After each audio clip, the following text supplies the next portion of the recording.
আমরা যারা নবগঠিত ছোট ছোট রাজনৈতিক দল আছি এই দেশের জনগণের পক্ষে আমরাই কথা বলি। ওই সিনিয়র রাজনৈতিকবিদের ক্ষমতা পিপাসু চোর চট্টরেরা কখনো বাংলার জনগণের পক্ষে কথা বলে না, নিজের স্বার্থে কথা বলে।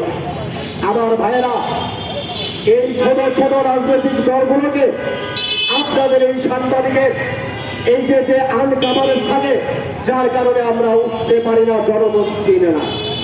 আর জনগণ চিনে না বলে আজকের এই জুলাই যোদ্ধারা আজকে বিভিন্ন মার খেয়েছে, বিভিন্ন মানুষ মার খেয়েছে। জুলাই যোদ্ধার সাথে প্রত্যেকটি মানুষ রাস্তায় মার খেয়ে পড়ে থাকবে। আজকে বিভিন্ন সাবেক বিধি একটি দলের চেয়ারম্যান বিদায় আজকে রাষ্ট্রপতি তার খবর নিচ্ছে, প্রধান উপদেষ্টা খবর নিচ্ছে।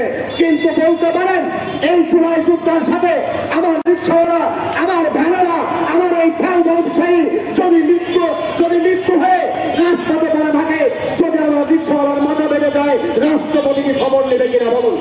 আমার ভাইয়েরা, রাষ্ট্রপতি খবর নেবে না।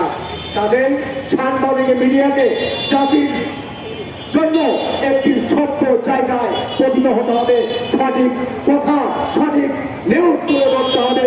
এবং ওই যারা টাকার নেবে, অর্থের নেবে, দালালি মিডিয়াগিরি করছেন, তাদের কাছে বলে ভাই বাংলাদেশের মানুষকে একটু নিস্তার দিন, আপনারা আপনাদের ভূমিকাটা সৎ এবং দক্ষতার সাথে পালন করুন।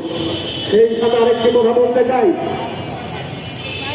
আজকে এই বাংলাদেশ কোন মানুষের অভ্যুত্থানে আজকে শেখ হাসিনা পালিয়েছে। এখানে এই শেখ হাসিনার পাইরাবি করা আওয়ামী বীর্যে গঠিত, আওয়ামী বীর্যে গঠিত, আওয়ামী বীর্যে